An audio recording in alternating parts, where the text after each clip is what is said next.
We started with chapter number 5 in the last class yesterday. The topic of digital currency. क्या क्या बातें आपको याद हैं पिछली क्लास से? क्या होती है digital currency? How can we define a digital currency?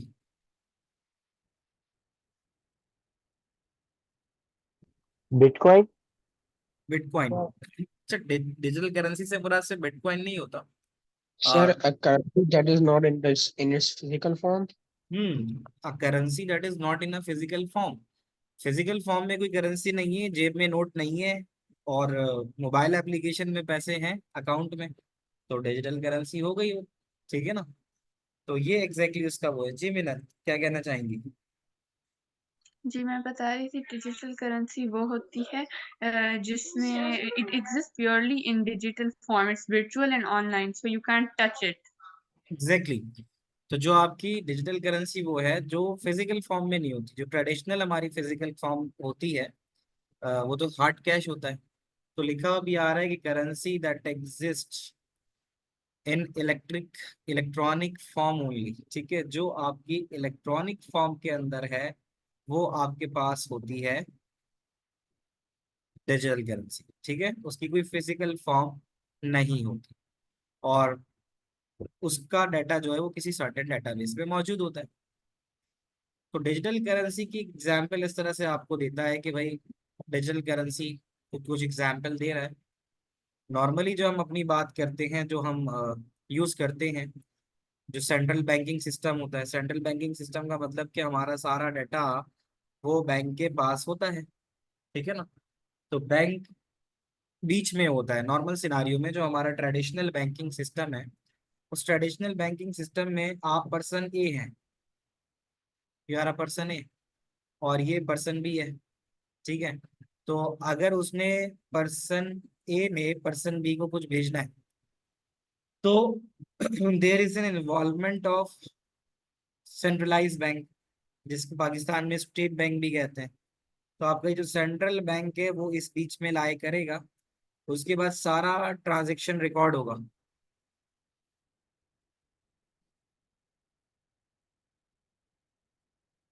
ए ने बी को कितने पैसे भेजे, तो ये होता है। अब सेंट्रलाइजेशन का मसला क्या है? सेंट्रलाइजेशन का मसला ये है कॉन्फिडेंशियलिटी। डाटा आपका कॉन्फिडेंशियल नहीं है। आपकी जो गवर्नमेंट है, जब चाहे उसको लगे कि कोई मसला है, वो आपके अकाउंट को सीज कर दे। ठीक है, उसको अगर कोई इशू लगता है कि आपके अकाउंट में यहाँ से पैसे आ रहे हैं, वहां से पैसे आ रहे हैं, तो गवर्नमेंट का इतना कंट्रोल होता है वो आपका अकाउंट सीज कर दे। और सिक्योरिटी का भी मसला है। सिक्योरिटी का मसला ये है कि अब जाहिर है जब बैंक के पास आपका डाटा शेयर हो रहा है, तो हो सकता है बैंक का एम्प्लॉय आपका डाटा देख ले, और हो नहीं सकता ये होता है। बैंक के एम्प्लॉयज जो हैं, जो बैंक के पर्सनल्स होते हैं, क्रेडिट कार्ड वाले, ये वो, उनके पास आपके डाटा का एक्सेस होता है। अब वो क्या है, यहाँ जी इनके पास तो करोड़ों रुपए रखे हुए हैं, चलो जी इनको उठा लेते हैं, अगवा कर लेते हैं, इनसे कोई रैंसम मांग लेते हैं। ये इशू है। तो ये इशू खत्म करने के लिए मतलब हर चीज के प्रोज एंड कॉन्स होते हैं।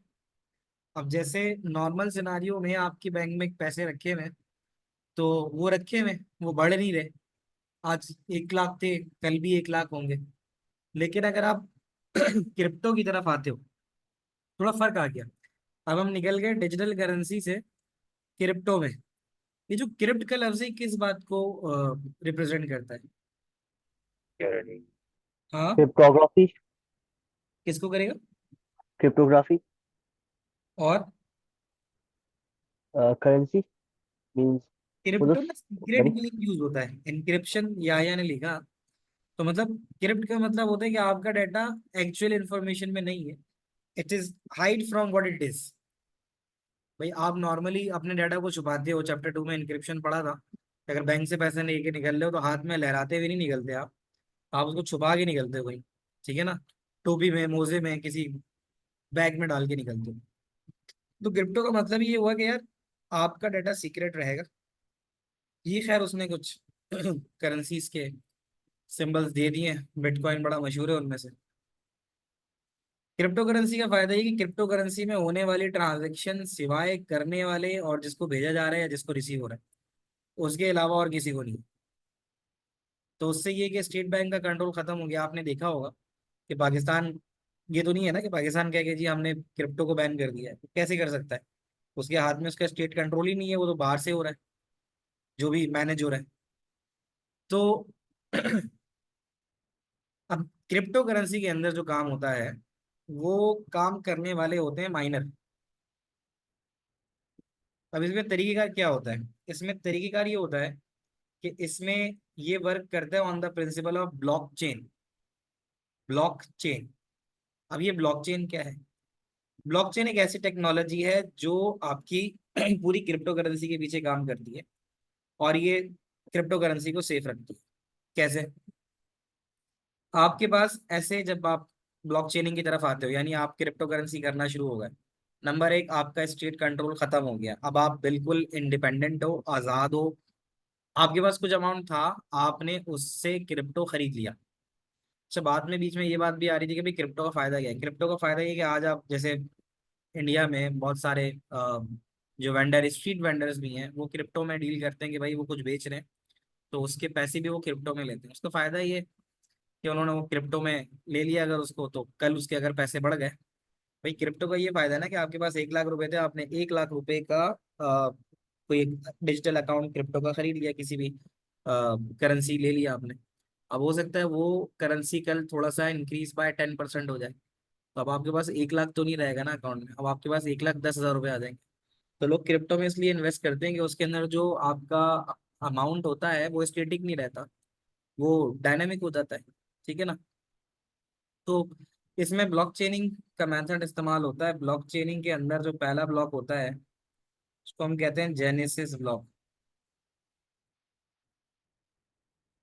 जब क्रिप्टो करेंसी स्टार्ट होती है, आप उस पर काम करना शुरू करते हो, तो एक पहला ब्लॉक होता है, उसको आप कहते हो जेनेसिस ब्लॉक। एक ब्लॉक में 3 चीजें होती हैं।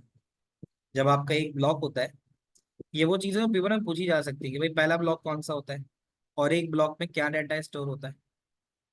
तो एक ब्लॉक के अंदर सबसे पहला जो स्टोर होता है वो होता है कि सेंडर कौन है, रिसीवर कौन है और अमाउंट कितना है। ये पहली चीज है। दूसरी, उस अच्छा, ये चीज बाद में आएगी और ये समझ लो कि जैसे ये वाला, इसको मैं सेकंड कह देता हूँ। सेकंड ये है कि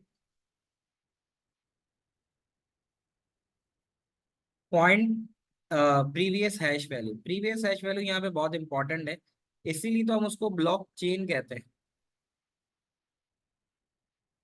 ब्लॉक चेन का मतलब ही है कि हर ब्लॉक दूसरे नए ब्लॉक से जुड़ा हुआ है।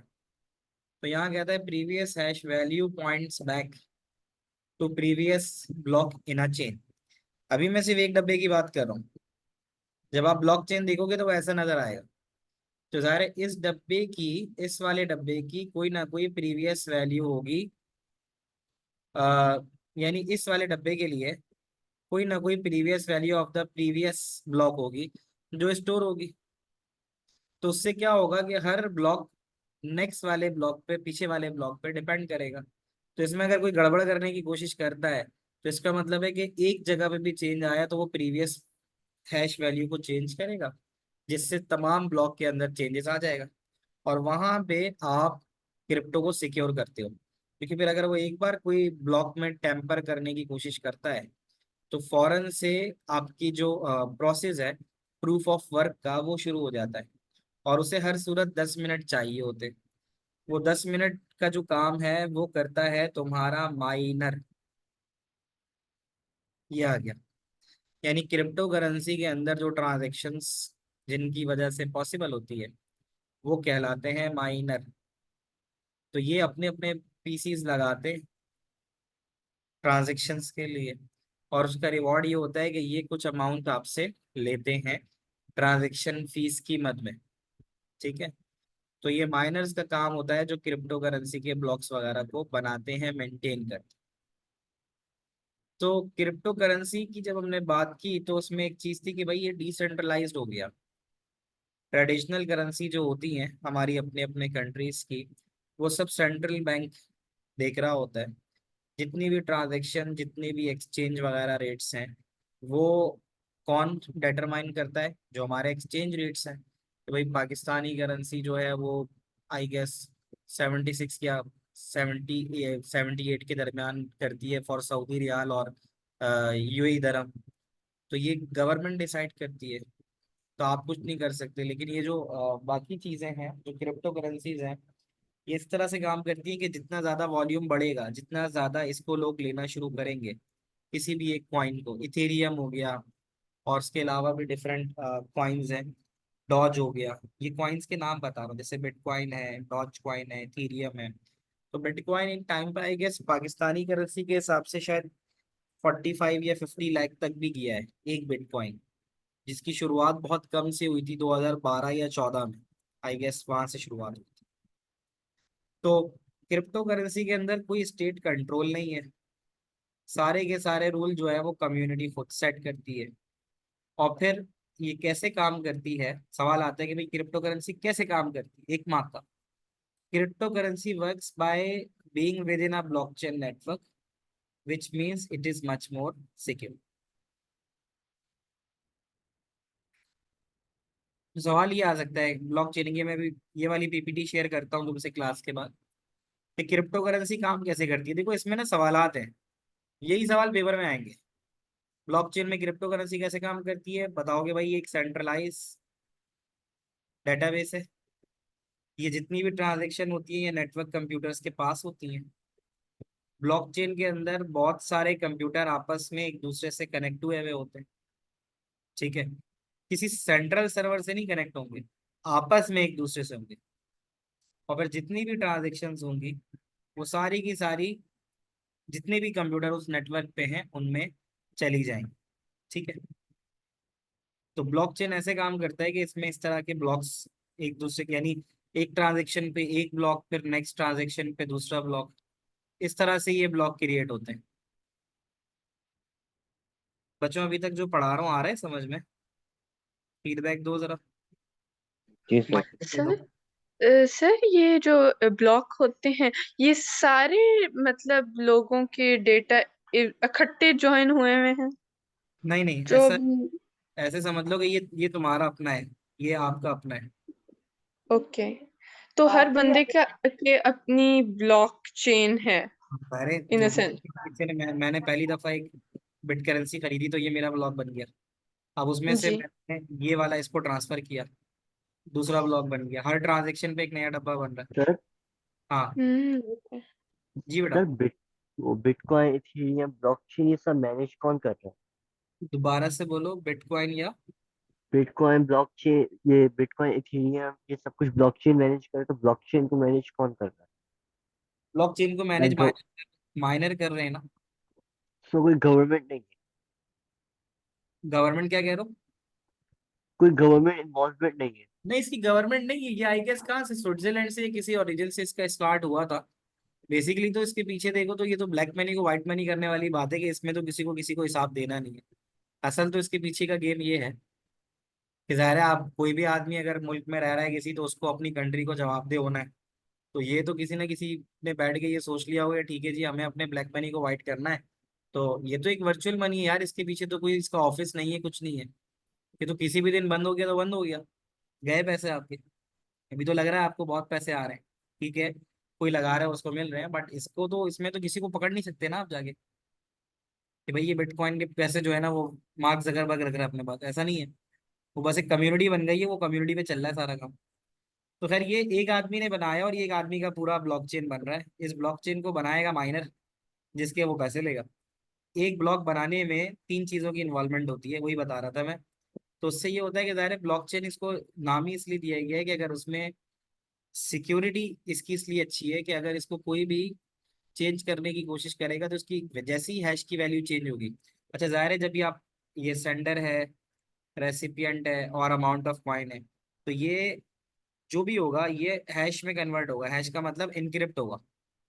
ये जब डाटा जाएगा ये नजर थोड़ी आएगा सबको, ये तो इनक्रिप्ट हो जाएगा।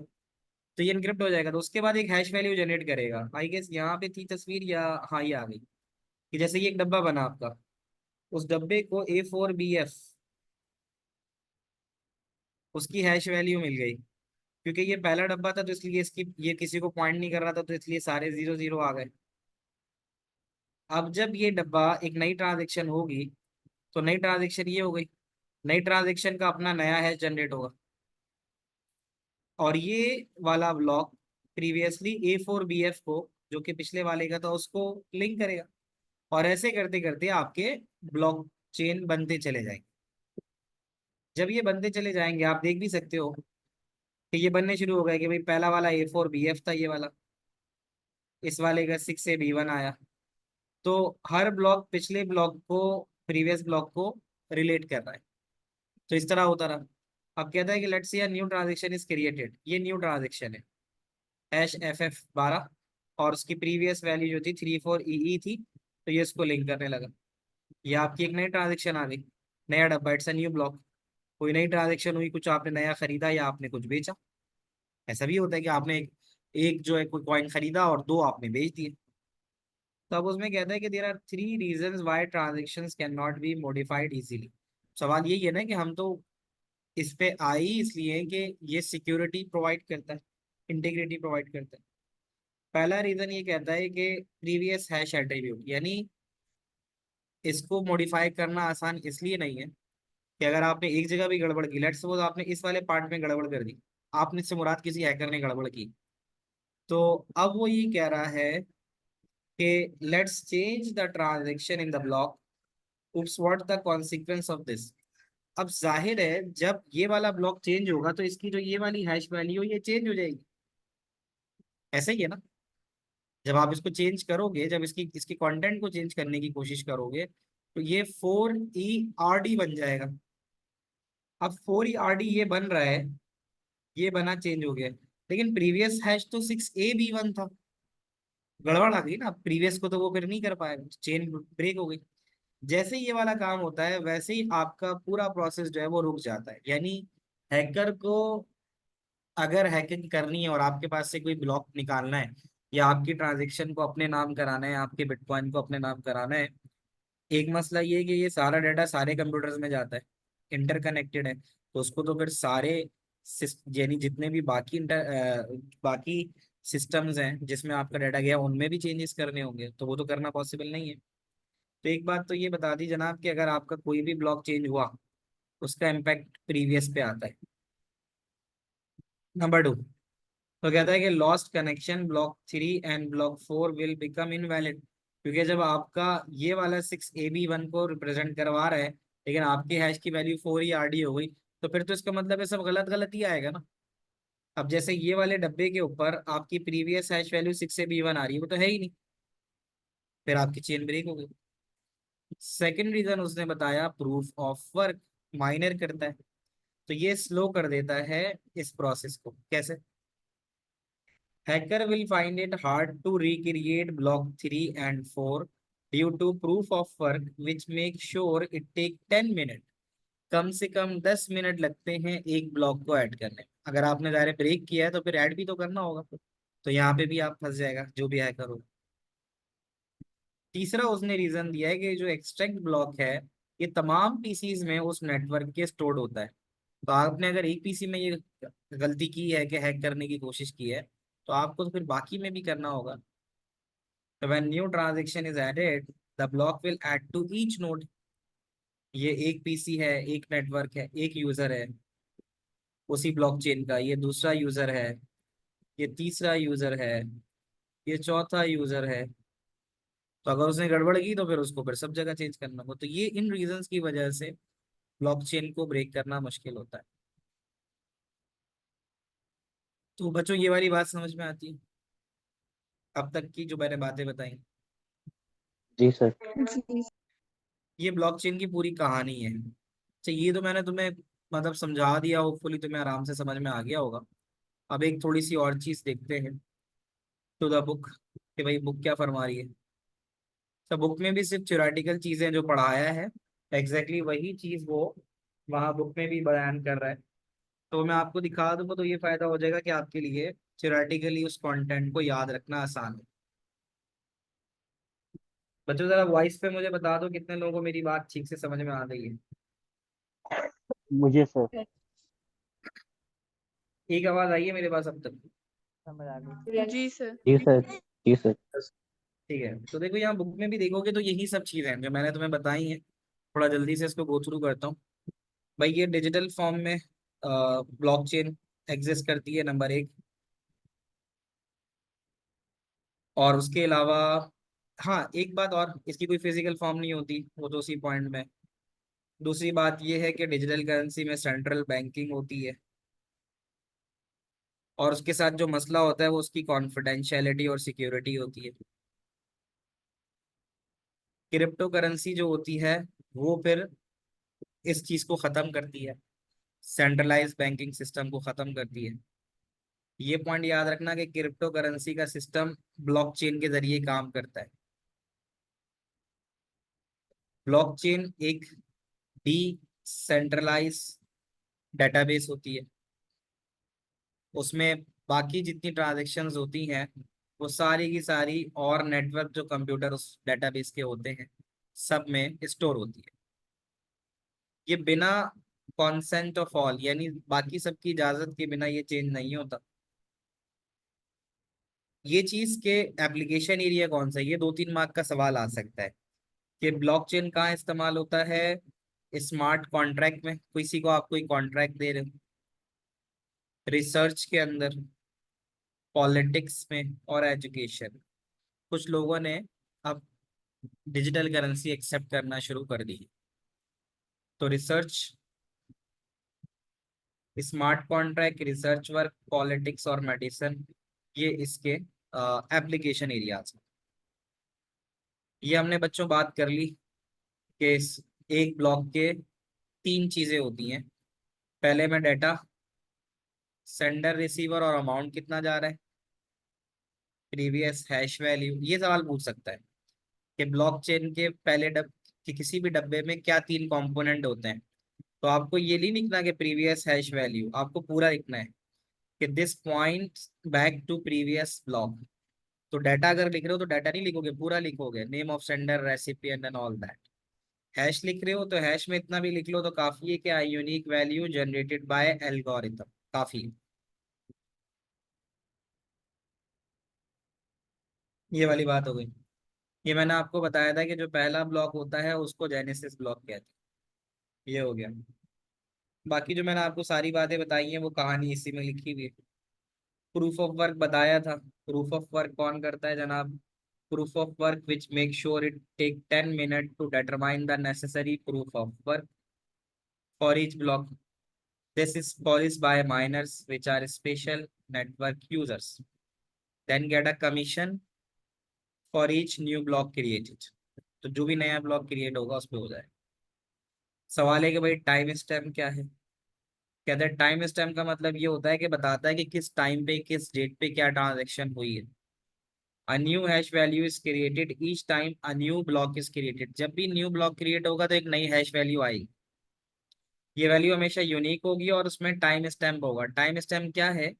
विच identify when an event take place. ये होता है भाई टाइम स्टैम्प, कि कब हुआ था, किस टाइम पे हुआ था, ये चीज। क्लियर है बच्चों? बाकी सारा उसमें ऐसा मैटर लिखा है, उसे कहानियां ही लिखी है। तो ये बात है, तो उसमें उसने ये बताया है कि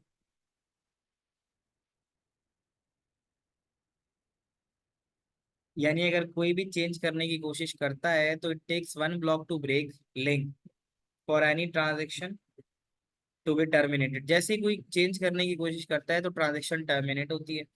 जब नया ब्लॉक बनता है तो वो सारे कंप्यूटर जो उस नेटवर्क का हिस्सा, उस ब्लॉकचेन का हिस्सा होते हैं, उन सब तक पहुंच जाता है and is check for correctness before adding to the blockchain. If a new network user is created they get a copy of everything the whole blockchain system. यानी जब आप अगर एक नए नेटवर्क यूजर ऐड होते हो उसके ऊपर तो आपको तमाम वो लोग जो उस ब्लॉकचेन का हिस्सा होते हैं उन सबका अकाउंट मिल जाता है। किसी ने की है वो मिल जाता है ना कि भाई ये हम जैसे हम बिटकॉइन पे आ गए तो बिटकॉइन के कितने यूजर्स हैं, क्या सारी चीजें हैं, सो वो सब चीजें आ जाती। तो बच्चों क्लियर हो गया ये आप लोगों को? इसका मुझे एक मैसेज छोड़ जी देना आफ्टर मगरिब, तो मैं आप लोगों को इसके वर्कबुक के क्वेश्चंस भेज दूंगा, वो आप देन एंड देयर देख लेना। अब आ जाते हैं साइबर सिक्योरिटी पे। भाई पिछला सबको क्लियर है जितना पढ़ाया? Yes sir. आदम क्लियर हो गया आपको? Yes, sir. तो अब आ जाते हैं to the cyber security. Cyber security में क्या चीज हो सकती है? What is cyber security in your opinion? क्या हो सकता है?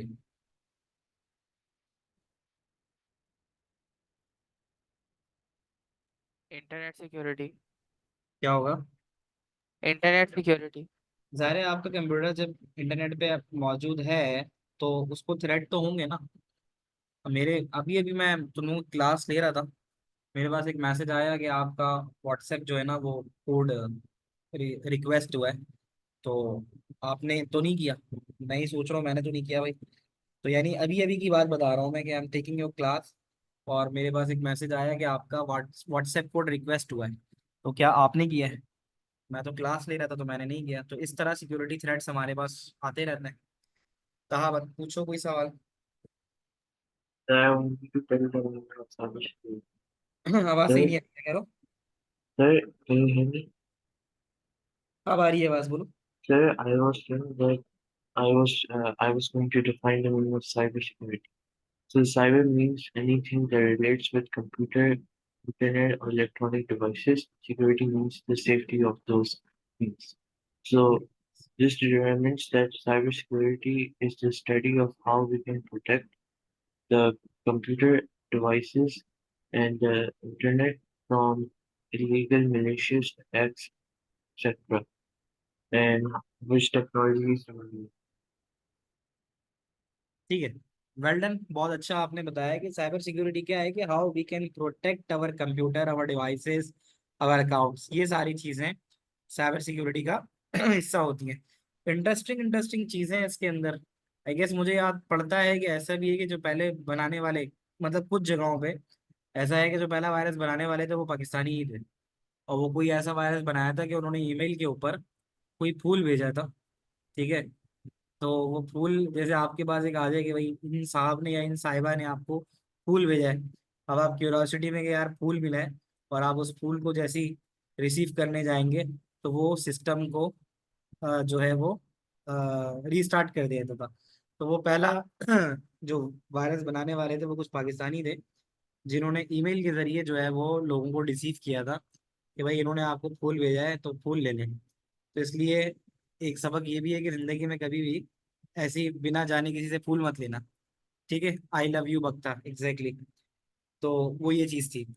तो अब उसमें सिस्टम का रीस्टार्ट होना, अब जाहिर है वायरसेस की वायरसेस क्यों बनाए जाते हैं, क्या जरूरत होती है? मेरी तो अपनी पर्सनल परसेप्शन ये है कि भाई वायरस इसलिए बनाए जाते हैं कि एंटीवायरस वालों की दुकान चल सके। जब वायरस बनेंगे तभी तो एंटीवायरस बिकेगा। तो एक तो ये वजह है ना। तो दुनिया में जंगें क्यों कराई जाती हैं? दुनिया में जंगें इसलिए कराई, पैसे। क्या हुआ? पैसों के लिए होती है। पैसों के लिए दुनिया में जो जंगें हैं वो इसलिए तो है कि भाई जंग होगी तो असला बिकेगा। तो सर टेरिटोरियल वॉरफेयर और टेरिटोरियल कंट्रोल के लिए भी जंगें होती हैं। दोबारा से बोलो। टेरिटोरियल वॉरफेयर और टेरिटोरियल कंट्रोल के लिए भी जंगें होती हैं, हाँ ताकि एग्जैक्टली, एक बॉर्डर टेरिटोरियल के अंदर कंट्रोल वो एक भी, चीज फैला दी जाए कि वहां पे पावर आके होनी टिके। चाहिए, पावर होनी चाहिए, जैसा हो रहा है पूरी दुनिया में हम देख रहे हैं। तो साइबर सिक्योरिटी में जो आप लोगों के पास आएगा वो यही है कि आपको थ्रेट्स के बारे में पता होना चाहिए, और उन थ्रेट्स के सॉल्यूशंस के बारे में पता होना चाहिए। और उसमें एक बड़ा इंटरेस्टिंग सा पहला एक आता है ये वाला, कहाँ गया इसमें, ट्रोजन हॉर्स। ट्रोजन हॉर्स आएगा आगे, ट्रोजन हॉर्स के बारे में कोई बताएगा क्या होता है ये? सर वो तो मालवेयर होता है। सर ट्रोजन हॉर्स जो होता है, अगर मैं गलत ना हो, तो आपके कंप्यूटर को स्लो कर देता है। हम्म। हाँ मतलब अफेक्ट्स तो देखो किसी भी सिक्योरिटी का जो अफेक्ट है वो ये कि या तो डिलीट करेगा या स्लो डाउन करेगा या फाइल्स मौजूद होंगी वो मेरे। चल, ये है। Sir, is basically in the start it feels like it's not unsafe, but like after like the it's outputted, then it becomes a malware. वो इंटरेस्टिंग सी चीज ये थी कि उसके पीछे पूरी स्टोरी है ग्रीक की। कौन बता रहा था, कोई बताएगा? सर वो जो ट्रॉय, उनका जो हॉर्स था। हम्म। कुछ ग्रीक सोल्जर्स उसके अंदर छुप गए थे हम्म। और उनके जो सराउंडिंग में छोड़ दिया था उन्होंने। ये चीज थी वो, कि वो उसकी डिफरेंट स्टोरीज कहते हैं कि वो किसी सिटी में गए, उन्होंने कहा कि भाई हमें ये टॉय है आपके लिए, गिफ्ट है या वट एवर है, तो उन्होंने उसको उस सिटी के ऑफरिंग अंदर। ऑफ पीस थी, क्या था? पीस ऑफरिंग थी। अच्छा, तो उसके बारे में बताओ कुछ, क्या था?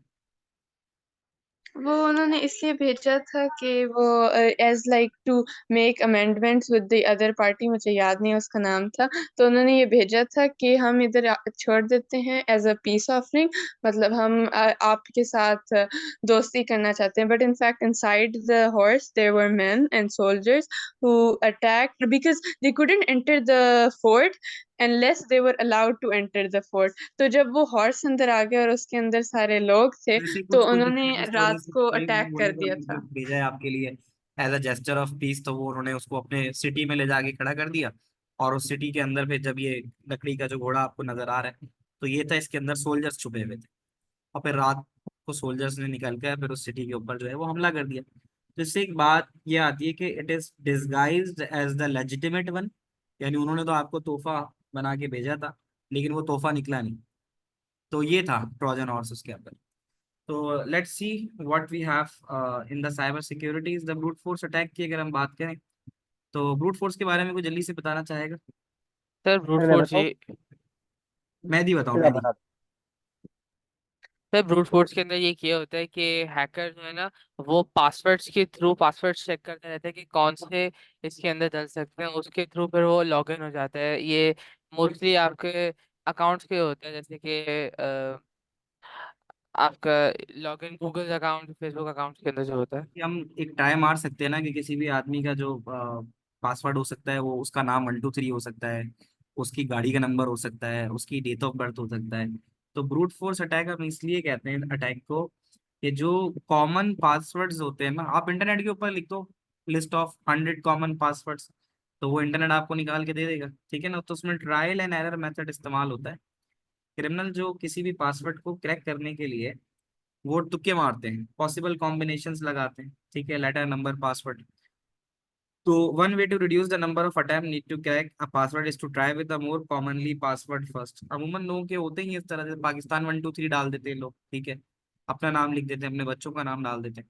तो ब्रूट फोर्स अटैक ऐसा अटैक होता है जो कॉमन पासवर्ड्स, ठीक है, और ट्रायल एंड एरर के ऊपर होता है। अब मैं बोलूँ कि भाई मेहदी का पासवर्ड क्या होगा, भाई मेहदी 123 हो सकता है, या मेहदी की जो मैं मुझे डेट ऑफ बर्थ पता चल जाए तो वो हो सकता है। शुरू शुरू में लोग जब बहुत ज्यादा टेक्निकल कंप्यूटर के नहीं होते तो वो आसान पासवर्ड ही रखते हैं, ठीक है। आप तो पढ़ लो कंप्यूटर, हर बंदा नहीं पढ़ता, दुनिया में लोग बहुत सारी चीजें कर रहे होते हैं। तो बहुत सारे लोग पासवर्ड अपने बड़े कॉमन रखते हैं, कुछ लोग सिंपल ऐसे ही रख देते हैं कि कीबोर्ड से दबा दिया ASDF GH 123। तो ये कॉमन कॉमन से पासवर्ड होते हैं। तो ब्रूट फोर्स अटैक वो होता है जिसमें ट्रायल एंड एरर मेथड लगता है साइबर क्रिमिनल्स के जरिए, और वो कॉम्बिनेशन ऑफ पासवर्ड लगाते हैं जो मोस्ट कॉमन होते हैं। आगे बढ़ते हैं, डी डॉस अटैक। इसके बारे में कौन बताएगा मेडी के अलावा? सर मैं बताऊँ? बताओ। सर बेसिकली डीडोस अटैक जो होता है उसमें हम लोग बहुत सारा डाटा इस सर्वर में भेजते हैं, जिस वजह से वो सर्वर डाउन हो जाता है। जैसे कि वाईफाई के अंदर डीडोस अटैक करने के लिए हम लोग वाईफाई को अंदर बहुत सारी रिक्वेस्ट भेजेंगे, तो वाईफाई की रैम आउट हो जाएगी, तो वाईफाई का जो सर्वर है वो डाउन हो जाएगा। वेरी जब वाईफाई नाइस। का सर्वर डाउन Scared? जब वाईफाई आगे बोलो, जब बेसिक कंटिन्यू करो आलियान। जब बेसिकली वाईफाई डाउन हो जाएगा तो कोई ना कोई यूजर जो होगा वाईफाई को ओपन करेगा, रीसेट करेगा, कुछ भी करेगा, तो उसमें एक पॉसिबिलिटी हो सकती है कि वाईफाई रीसेट हो गया तो वो ओपन वाईफाई के जरिए आ जाएगा। फिर जो वो होगा हैकर या अटैकर जो होगा, वो वाईफाई के लॉगिन पेज पे वाईफाई कनेक्ट करेगा, उसके लॉगिन पेज पे जाएगा और वहां से जाके वाईफाई चेंज कर सकेगा। या WPS बटन दबाने का इंतजार करिए, कोई भी जाए WPS बटन दबाए और वो घुस जाए। जस्ट अ मोमेंट बेटा।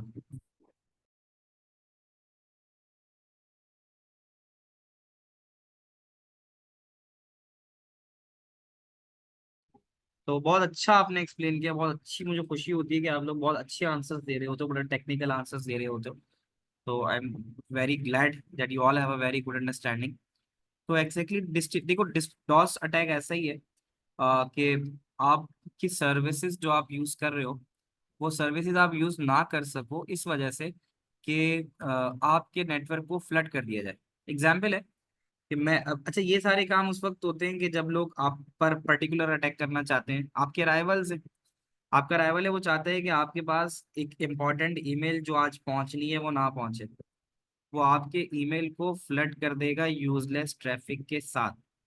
ईमेल का एक सर्टेन कोटा होता है पूरे दिन का। अगर आपको एक दिन में 2000 ईमेल्स रिसीव हो गई, लेट सपोज, तो ऑटोमेटिकली आपके उस दिन की ईमेल्स, एक फिगर दे रहा हूँ डमी, लेकिन ऐसा होता है कि अगर आपके पास एक दिन में काफी सारी ईमेल्स आ गई हजारों की तादाद में, तो वो जो आपकी ईमेल सर्विस प्रोवाइडर है वो उन ईमेल्स को रोक देता है, क्योंकि उसको अंदाजा हो जाता है कि कहीं ऐसा ना हो कि ये फिशिंग, ये मतलब कोई स्पैम अटैक्स है। उसमें मसला ये होता है कि जो इंपॉर्टेंट ईमेल आनी है वो नहीं आएगी, क्योंकि आपकी ईमेल का एक्सेस तो बंद कर दिया गया है। तो डॉस ऐसे ही होता है। इसकी डेफिनेशन देखो क्या कहता है। Is an attempt preventing user from accessing part of network. तो मैं बोलूँ कि यार दराज पे सेल लग रही है और मैं उसका राइवल हूँ, तो मैं चाहूंगा कि दराज पे जो सेल लग रही है तो लोगों का ट्रैफिक तो दराज पे जा रहा है, तो मैं भी एक सेल लगाता हूँ, लेकिन मेरे पास तो नहीं आ रही ट्रैफिक। तो मैं, मेरे पास ट्रैफिक लाने का तरीका ये कि मैं दराज के, जो ट्रैफिक दराज की तरफ जा रहा है उसको मैं यूजलेस ट्रैफिक के साथ फ्लड कर दूं। यानी दराज के ऊपर जो लोग खरीदारी करने जा रहे हैं वो ओरिजिनल ना हो, वो यूजलेस ट्रैफिक हो। उससे क्या होगा, क्योंकि दराज कोई भी वेबसाइट, उस वो भी एक फाइनाइट नंबर ऑफ रिक्वेस्ट जो है वो इंटरटेन करती है। यानी कोई भी वेब सर्वर मेरे ख्याल से शायद 10,000 या 1 लाख रिक्वेस्ट एक टाइम पे कर सकता है। वरना ये आप लोगों ने सुना हो साइट बैठ गई है, साइट काम नहीं कर रही, तो फिर ये हो जाता है। तो आप अगर चाहो कि कोई भी सर्विस किसी भी पर्टिकुलर यूजर को ना मिले, तो आप वहां पर डॉस अटैक क्रिएट करते हो। और डॉस का हमेशा से काम होता है डिनाइल ऑफ सर्विस अटैक, कि वो उस नेटवर्क को फ्लड कर देता है, यानी भर देता है यूजलेस ट्रैफिक के साथ। तो उससे ये होता है कि जो ओरिजिनल रिक्वेस्ट भी होती है ना, वो भी नहीं पहुंच पाती। जी मेहनत। सर ये बस पूछना था, ये जो ट्रैफिक होती है, यूजलेस ट्रैफिक, ये किस किस्म की होती है? ये मतलब ये लाइक ये किस किस्म की होगी, ये ओरिजिनल नहीं होती। मतलब वो ठीक है, वो आपकी वेबसाइट को एंगेज करके रखेगा आपका। ये ऐसा भी होता है कि यानी मैं अपना इंटरनेट चला रहा हूँ और मुझे पता भी नहीं चल रहा कि मेरी ही आईपी से रिक्वेस्ट जा रही है किसी वेबसाइट पे। हैकर्स ये काम करते हैं। मैं एग्जाम्पल ओह। देता हूँ, मैं उसकी बड़ी अच्छी एग्जाम्पल देता हूँ कि दो दुकानें थी, ठीक है। दो दुकानों में एक दुकान अच्छी चल रही थी, एक दुकान अच्छी नहीं चल रही थी, ठीक है। तो अब जो दुकान ज्यादा अच्छी चल रही थी, तो उसकी वजह से जो बराबर वाली दुकान है वो चल नहीं पा रही थी। अब अगर जो दुकान नहीं चल रही, अब वो कहता है यार मेरी दुकान चलने का एक तरीका ये है कि लोग इसकी दुकान पे ना जाए, ठीक है। तो अब वो क्या करे, अब वो ये करे कि वो कोई ना कोई किसी गली के कोने पे किसी जगह पे ये कुछ एडवर्टाइजमेंट कर दे कि भाई दुकान नंबर ए पे सेल लग दी जाएगी, कल से सेल लग गई। हालांकि उस दुकान ने कोई सेल नहीं लगाई, ठीक है। तो अब क्या होगा, अब ये होगा कि अब जब वो दुकान खुलेगी तो उस दुकान के ऊपर 1,000 2,000 यूजलेस लोग खड़े होंगे। मतलब उनको नहीं पता होगा, बट वो लोग होंगे जो उस सेल के चक्कर में वहां पहुंच गए होंगे, हालांकि वहां पे कोई सेल नहीं लगी होगी, अज्यूम, ठीक है। तो अब अगर उनके पास वो पहुंच जाएंगे तो यूजलेस ट्रैफिक है, वो किसी काम का नहीं है, ठीक है। तो अब उसमें क्या हुआ कि अब जो लेजिटिमेट यूजर है जिसको उस दुकान से कुछ परचेस करना था, जब वो देखेगा कि यार इस दुकान पे तो रश लगा हुआ है और उसको जो बराबर वाली दुकान है उस पे भी वो चीज मिल रही है, तो अब वो यूजुअली कहाँ चला जाएगा, वो उस तरफ चला जाएगा जहां पे रश नहीं होगा। कैसे एग्जाम्पल है, तुम लोगों को बात समझ में आती है? जी। इज अ वे कि इसमें ऐसा भी हो सकता है कि आप अगर किसी की सर्विसेज को, जैसे मैंने एग्जांपल दराज वाली दी थी कि दराज पे जो है ना सेल लग रही थी, आपने दराज पे फ्लड कर दिया ट्रैफिक यूजलेस, ठीक है। और उस यूजलेस की वजह से दराज की जितनी भी फाइनाइट रिक्वेस्ट थी, 1 लाख रिक्वेस्ट होनी थी, वो सारी यूजलेस से भर गई। तो ओरिजिनल बायर तो आया ही नहीं उसके ऊपर। ओरिजिनल बायर जब नहीं आया तो फिर उसको पता चला कि यार दराज के अलावा भी एक साइट है उसके ऊपर भी सेल है, तो वो वहां चला जाएगा, तो उसका नुकसान दराज को हो जाएगा। तो डॉस अटैक में यही होता है कि वो आपको आपकी ईमेल एक्सेस नहीं करने देगा, कोई वेब पेज एक्सेस करने नहीं देगा, और ऑनलाइन सर्विस, आप अगर ऑनलाइन बैंकिंग करते हो तो आप वो भी नहीं कर पाओगे। बाकी सबका चल रहा होगा, आपका नहीं चल रहा होगा। सर ये क्योंकि फिर डीडॉस क्या होता है? डी डॉस में फर्क ये होता है कि जैसे डॉस होता है ना, वो एक ही जगह से जनरेट होता है। डी डॉस वो होता है जो अलग अलग जगहों से होता अलग आईपी एड्रेस है, मैक एड्रेस? है। सर आईपी और दोनों ही मुख्तलिफ होंगे जाहिर।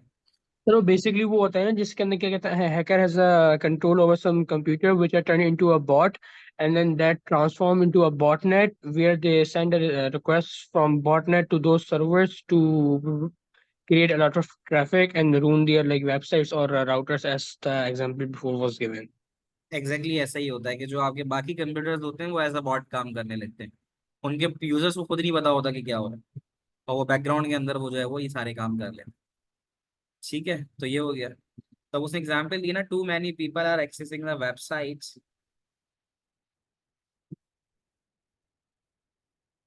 एट द सेम टाइम, तो सर्वर तो फिर डाउन हो जाएगा ना। तो फिर सर्वर जब डाउन हो गया तो फिर वो आपको कुछ कमा के ही नहीं देगा। तो डीडॉस में देखो क्या कह रहा है, डीडॉस में कह रहा है when a user enter the website URL in their browser a request send to the web server. ये तो आपको पता है कि जब आप कोई भी वेबसाइट सर्च करने जाते हो तो आप वेबसाइट का नाम लिखते हो। ये क्या करेगा, when a user enter a website in the URL a request is sent to the web browser that contain the website। Web server पे वेबसाइट होगी। The server can only handle finite number और request, जैसे मैंने तुम्हें बताया 1 million at a time, 1 million वो कर सकता है। A criminal can use a software that force thousands of innocent computer around the world to send a viewing request to web server। यही वाली बात अभी जो बता रहे थे कि जो क्रिमिनल होगा, जो हैकर होगा, वो क्या करेगा, वो थाउजेंड ऑफ इनोसेंट कंप्यूटर जो हैं उनको रिक्वेस्ट कर देगी कि भाई वो उस वेब सर्वर को एक्सेस करना शुरू हो जाए, हालांकि उन लोगों के किसी काम का नहीं। तो उससे क्या होगा, जो फाइनाइट रिक्वेस्ट होंगी वो रह जाएंगी। उसकी एग्जांपल ऐसी है कि कोई अगर चाहता है कि भाई लेट सपोज यूबीएल बैंक है, उसकी आज के दिन उसकी बैंकिंग ऐप ना चले, तो वो क्या करेगा, वो यही करेगा कि मिलियंस ऑफ रिक्वेस्ट जनरेट करा देगा।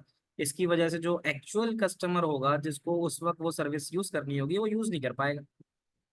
क्या ये बात समझ में आती है? तो डीडॉस का जो सवाल आया था वो यही था कि many computer deny user from using the service, तो ये डीडॉस होता है। समझ में आता है बच्चों? Yes sir. तो बाकी क्या कहता है, criminal can use software sir that इसके नतीजे में वेबसाइट लोड होती रहती है, लोड नहीं होती वेबसाइट पे ट्रैफिक ज्यादा आ जाता है तो वो मतलब प्रोसीड चेक नहीं कर कर ले। पाती है। हाँ मतलब वो हैंडल नहीं कर पाएगी। अब मैं तुम्हें पढ़ा रहा हूँ, मैं पढ़ा रहा हूँ अभी, 22 बच्चे हैं मेरे पास, ठीक है। तो अब कोई चाहे कि यार सर को मैं पढ़ाने ना दूँ, सही है, तो अब वो ये लिंक लेट सपोज बहुत सारे लोगों में शेयर कर दी। अब होगा क्या कि आप यहाँ पढ़ने के लिए बैठे हो, मैं आपको पढ़ा रहा हूँ, हम पढ़ लें, लेकिन अगर ऐसा हो जाए कि अब बाकी जो फॉल्स ट्रैफिक आ जाए, तो वो फॉल्स ट्रैफिक पर उसकी वजह से आप लोग नहीं पढ़ पाओगे, अगर वो डिस्टर्बेंस करना शुरू कर देगा। तो ये है, तो ये है कि ये हो गया। आलियान सवाल। Sir if I am not wrong, अगर वो यूजर्स एक्सीड कर जाते हैं तो 502 लिखा हुआ थोड़ा सा आता है लाउड बैड बोलो गेटवे कि करके, आवाज राइट कम सर? आ रही है आपकी, थोड़ा माइक करीब सर, करो। सर अगर मैं गलत ना हूँ तो 502 लिखा हुआ आता है बैड गेटवे लिखा हुआ, जब यूजर्स की डाटा वो यूजर्स की लिमिट एक्सीड कर जाती है, राइट सर? टाइप कर दो, मुझे ना आवाज सही सही समझ नहीं आ रही है, टाइप कर दो तो फिर मैं जवाब दे देता हूँ। तो ये कह रहा है कि a criminal that can use a software that for thousands of innocent computer around the world to send a going request, the server become overloaded, server overloaded हो जाएगा। और फिर वो जो लेजिटिमेट रिक्वेस्ट है, जो ओरिजिनल यूजर है, वो फिर उसको यूज नहीं कर पाएंगे और वो वेबसाइट को स्लो डाउन कर देगी और फिर वो ऑफलाइन हो जाएगी। तो ये डीडोस अटैक होता है। इसमें ये होता है कि साइन, वो कौन से साइन है जिससे आपको अंदाजा हो सकता है कि आप इसका विक्टिम हो गए। आपकी नेटवर्क परफॉर्मेंस स्लो जा रही है, आप किसी सर्टेन वेबसाइट को एक्सेस नहीं कर पा रहे, दूसरे के सिस्टम में हो रही है, आपके नहीं हो रही, और आपका ईमेल अकाउंट स्पैम ईमेल से भरा हुआ है। तो ये वो साइन होगा जिससे पता चल जाएगा कि आप जो हैं इसके विक्टिम है। बेटा मुझे लिख दो जो आप कह रहे थे, तो मैं फिर आपको जवाब दे दूँ। ये हो गया डीडोस। हाँ, कि after a DDoS it says 502 bad gateway due to multiple user which exceed the website limit। ये आ सकते हैं, ये तो बहुत सारे केसेस होते हैं कि जाहिर है जो वेब सर्वर पे आप वेबसाइट अपनी डालते हो तो उसमें डिपेंड ऑन कितना अमाउंट दे रहे हो, जितना अच्छा अमाउंट दोगे उतने नंबर ऑफ यूजर आपकी वेबसाइट को एक्सेस कर सकेंगे। ये आ जाएगा, तो ये हो जाएगा। इसमें फिर डाटा इंटरसेप्शन है। डाटा इंटरसेप्शन ये होता है कि डाटा को चुराना, ठीक है, is stealing data by tapping into wired और वायरलेस कम्युनिकेशन लिंक। आपके वायर्ड में से कोई आपका इंटरनेट चुरा रहा है या वायरलेसली भी चुरा रहा है, तो इसका काम क्या होता है कि वो आपकी प्राइवेसी या आपकी पर्सनल इंफॉर्मेशन ऑब्टेन करना चाहता है, तो वो पैकेट स्निफर बन जाता है। पैकेट स्निफर क्या करता है? पैकेट स्निफर आपको पता भी नहीं चलता और वो आपके डाटा पैकेट्स जो भी आ रहे होते हैं ओवर द इंटरनेट उसको देख रहा होता है, उस पर नजर रखे हुए होता है और फिर उसका डाटा हैकर को भेजता है। तो ये इस तरह से है ना कि आप अगर अपना आईडी पासवर्ड डाल रहे हो, अपना वो डाल रहे हो, क्या कहते हैं, क्या होता है ये, अपनी इसका ऑनलाइन बैंकिंग की अकाउंट डिटेल्स डाल रहे हो, तो वहां पे भी फिर जो है ये इश्यूज आ सकते हैं कि वो डाटा आपका वो देख सकता है। तो इसको, इससे बचोगे कैसे? आप एक इनक्रिप्शन कर दो अपने डाटा को। जब आपका डाटा इनक्रिप्ट होके आएगा तो वो अगर नजर भी रखे हुए होगा तो वो कुछ कर नहीं सकता। जैसे HTTPS हम पढ़ते हैं, hyper text transfer protocol secure, उसका मतलब होता है ना कि वो सिक्योरली डाटा को भेज रहा है, वो डाटा इनक्रिप्ट करके भेज रहा है। ठीक है। दूसरी चीज, आप पब्लिक वाईफाई का इस्तेमाल ना करो। इस तरह की चीजें पब्लिक वाईफाई पे ज्यादा होती हैं कि जो पैकेट स्निफर वहां होते हैं, और वो क्योंकि ये सारी चीजें हैकर जो है, हैकर के लिए बड़ी अच्छी प्लेसेस हैं मॉल्स और एयरपोर्ट्स वगैरह जहाँ लोगों का ट्रैफिक ज्यादा होता है, तो वहां पे लोग आके इंटरनेट इस्तेमाल करते हैं और फिर वो जो है वो उसका हिस्सा बन सकते हैं। अब सिक्योरिटी, एयरपोर्ट के ऊपर कोई वो है, सेलिब्रिटी है, वो गई है और सेलिब्रिटी का डाटा लीक करना है किसी हैकर ने, और लेट्स सपोज उसने अगर उसी पब्लिक वाईफाई का इस्तेमाल कर लिया, तो फिर जाहिर है जब आप एक ही नेटवर्क पे आ जाते हो तो फिर आसान हो जाता है किसी के भी सिस्टम पे एक्सेस हासिल करना। तो आपने बचना चाहिए कि आप पब्लिक जो वो हैं वाईफाई हैं उन पे एक्सेस ना करो। हैकिंग सब करना चाहते हैं। हैकिंग का मतलब होता है कि gaining illegal access to computer without user permission. क्या हैकिंग गलत चीज है? अच्छी चीज भी है। हाँ या ना? Sir, if it's by consent, it is legal and it is वो राइट। अगर आप पेन टेस्ट करिए किसी की इसकी वेबसाइट को दो सिक्योर टाइप्स कर रहे हैं। होती हैं। इसकी दो टाइप्स हैं। एथिकल हैकिंग हो गई, है ना, पहले हैकिंग को गलत कहा जाता था तो ये हैकिंग गलत है, लेकिन भाई अगर कोई अपनी कंट्री के लिए कर रहा है या अपनी कंट्री की वेबसाइट्स को सेव करने के लिए कर रहा है तो वो गलत तो नहीं हुआ ना? वो तो एथिकल हैकर हुआ, उसको तो पैसे दिए जाते हैं। वैसे हैकिंग इलीगल एक्ट है क्योंकि उसके अंदर आप किसी के सिस्टम पे एक्सेस हासिल करने की कोशिश करते हो उसकी इजाजत के बिना, फिर आप डाटा डिलीट करते हो, फिर आप उसको पास भी कर सकते हो, किसी को चेंज कर देते हो, करप्ट कर देते हो, तो ये सब होता है। अच्छा, कैन इंक्रिप्शन स्टॉप हैकिंग? इसका जवाब हाँ या ना? सर, अगर बीच में नो डाटा सर। को स्टॉप कर दिया गया है फ्लो करने से, तो वो इंक्रिप्टेड डाटा कहीं पहुंच नहीं रहा, तो वो कुछ फायदा नहीं है इंक्रिप्शन का, क्योंकि डाटा जो इट है डज वो चल ही नहीं नॉट। पा रहा, डिडॉस है। इंक्रिप्शन से हैकिंग रुकेगी नहीं, नहीं रुकेगा हो क्योंकि जाएगी। आजकल के नए कंप्यूटर्स जो है क्वांटम कंप्यूटर्स वो काफी ज्यादा फास्ट मैथ कैलकुलेशन कर सकते हैं, तो वो इंक्रिप्शन डेटा को हाँ, डिक्रिप्ट तो करके मतलब हैकिंग सब निकाल हैकिंग को सकते आप हैं। रोक नहीं सकते।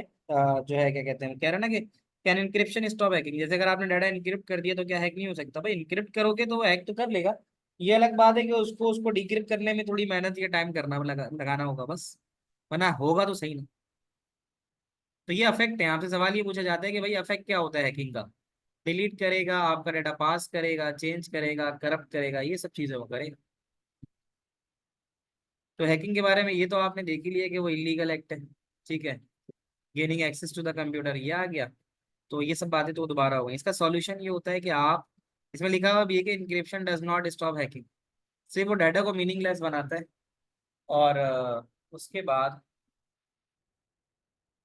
का सॉल्यूशन क्या है कि भाई फायरवॉल हो, स्ट्रॉन्ग पासवर्ड हो, तो ये सब आप अगर रखते हो तो फिर आप जो है हैकिंग से बच सकते हो। बच्चों यहाँ तक बात समझ में आती है? Yes sir. यस। देखो यही आ गया ना, ब्लैक हैट हैकर और वाइट हैट हैकर। देख के बताओ क्या समझ में आता है, ब्लैक हैट क्या कर रहा है, व्हाइट हैट क्या कर रहा है? अरे ग्रे हैट भी तो होता है। ग्रे हैट क्या करेगा? Grey different. हैट वो ये करता है, मतलब एज फन उसकी हैकिंग होती है, जैसे कि फेसबुक अकाउंट हैक कर लिया, वैसे फन के अंदर करता है, कोई सही। पैसे नहीं मिलते उसको। सही। तो अब यहाँ पे अगर आप देखो तो आपको ब्लैक और व्हाइट में क्या फर्क नजर आ रहा है? ब्लैक हैट हैकर तो वो होता है जो किसी malicious इंटेंट से किसी और का डेटा चोरी कर रहा हो, और white hat hacker essentially are like do ethical hacking. ये एथिकल हैकर होते हैं, इनका काम क्या होता है कि ये बेसिकली कंपनीज को सिक्योरिटी प्रोवाइड करते हैं। यानी आपकी कंपनी है, आपकी कंपनी के ऊपर भी तो अटैक हो सकता है ना। तो इस कंपनी पे होने वाले अटैक को कौन रोकेगा, उसको कौन देखेगा।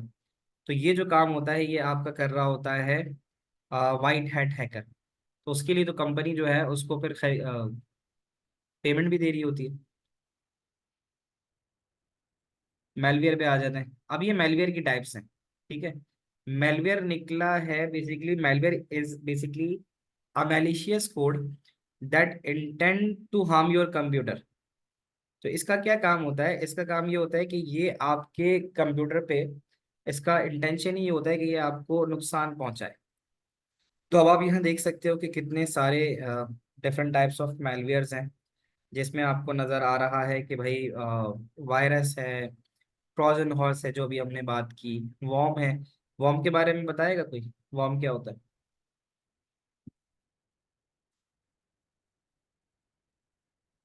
जी, मिन्नत बताओ।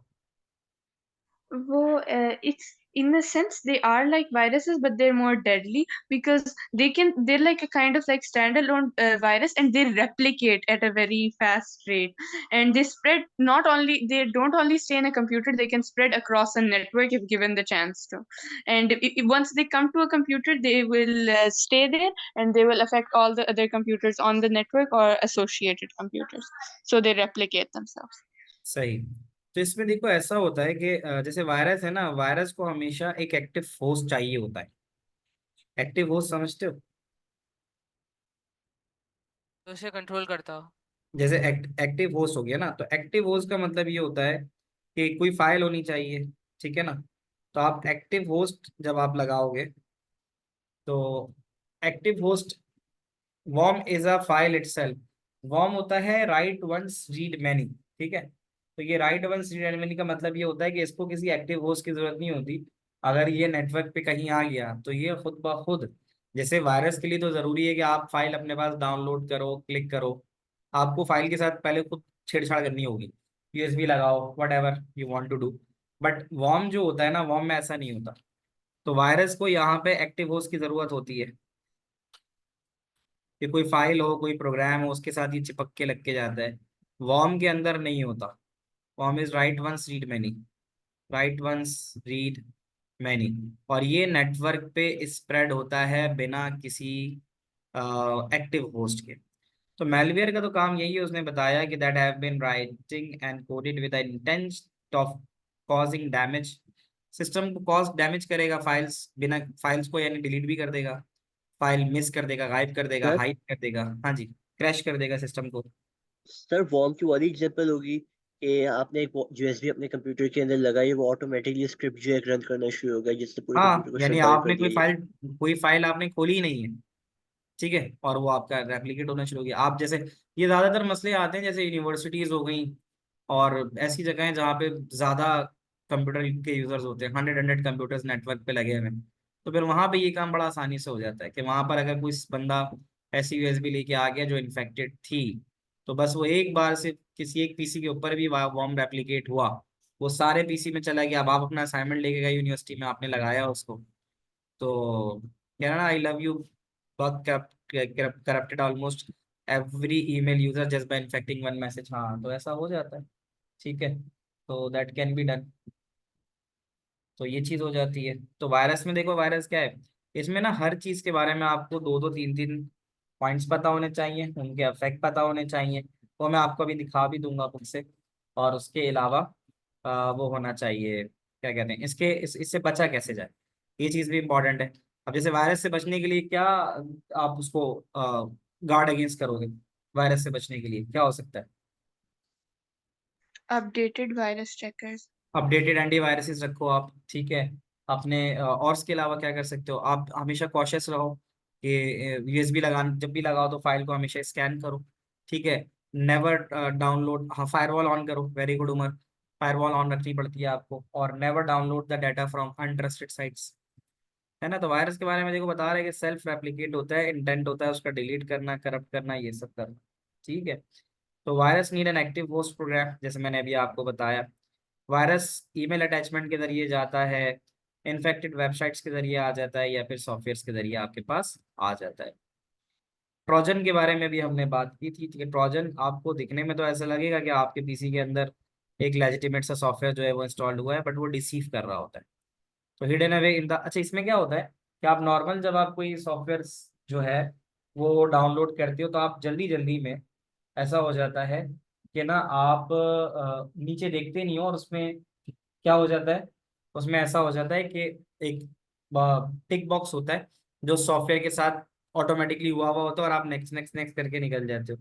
तो उसका इम्पेक्ट आपको ये पड़ता है कि फिर बाय द एंड ये मसला आ जाता है आपके पास कि आप देखते नहीं हो और आप उस सॉफ्टवेयर को अपने पीसी में इंस्टॉल कर लेते हो। जब उस सॉफ्टवेयर को अपने पीसी में इंस्टॉल कर लेते हो तो फिर मसला ये आता है कि वो फिर आपके सिस्टम की जो इन्फॉर्मेशन है उसको फिर नुकसान पहुंचाना शुरू होता है। तो कहता है ना कि ये दिखने में तो आपको लेजिटिमेट सॉफ्टवेयर लगता है कि आपने कोई टाइपिंग सॉफ्टवेयर कर लिया या कोई एंटीवायरस सॉफ्टवेयर कर लिया, लेकिन वो खुद ही एक तरीके से आपके लिए जो है वो नुकसान का बायस बन रहा होता है। तो they need to be executed by end user. End user ये इसको ट्रिगर करने की जरूरत होती है। तो ये ईमेल अटैचमेंट के जरिए भी आ सकता है, ठीक है, और किसी इन्फेक्टेड वेबसाइट से भी आ सकता है। अमूमन जहाँ जाके जो है ना लोग गेम या वो करते हैं, गेम हो गया या वेबसाइट्स की उस पर चले गए या मूवीज की वेबसाइट पे चले गए, वहां से ये चीजें थोड़ी ज्यादा आती हैं। जब एक बार ये आपके सिस्टम पे आ जाता है तो ये फिर आप फिर क्या करता है, फिर ये जो साइबर क्रिमिनल्स होते हैं उनको आपकी पर्सनल इंफॉर्मेशन का एक्सेस देता है। ठीक है ना। तो ये सब चीजें आती हैं। तो इसके बाद जो दूसरी चीज है वो ये है कि आप जो है अपने मतलब उसमें क्या कह रहा है कि जैसे आपका आईपी एड्रेस हो गया, आपका पासवर्ड हो गया, ये सब चीजें जो है ना, ये सब चीजें वो ओरिजिनेटर को दे रहा होता है, और फिर उसके अगेंस्ट वो आपसे रैंसम वगैरह भी मांग सकता है। तो एक सवाल आया है वो ये है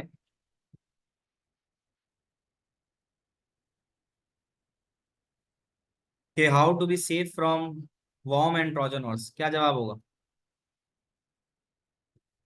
सर कुछ भी डाउनलोड या क्लिक ना किया जाए विदाउट श्योरिटी कि ये सेफ है।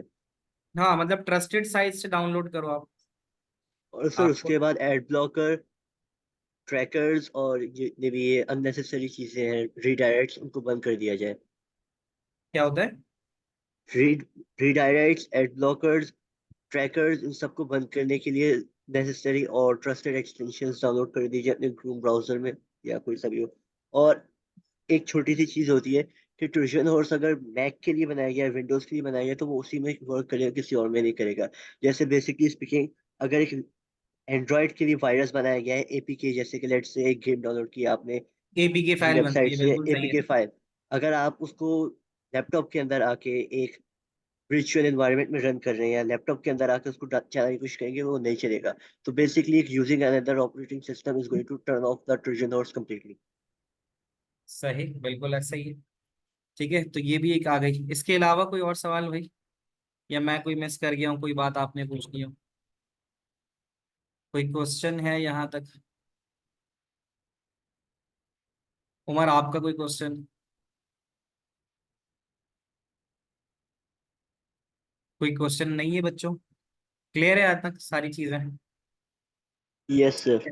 तो जी फीडबैक सर। छोड़ दो, इंशाल्लाह फिर आप लोगों से नेक्स्ट क्लास में मुलाकात होती है।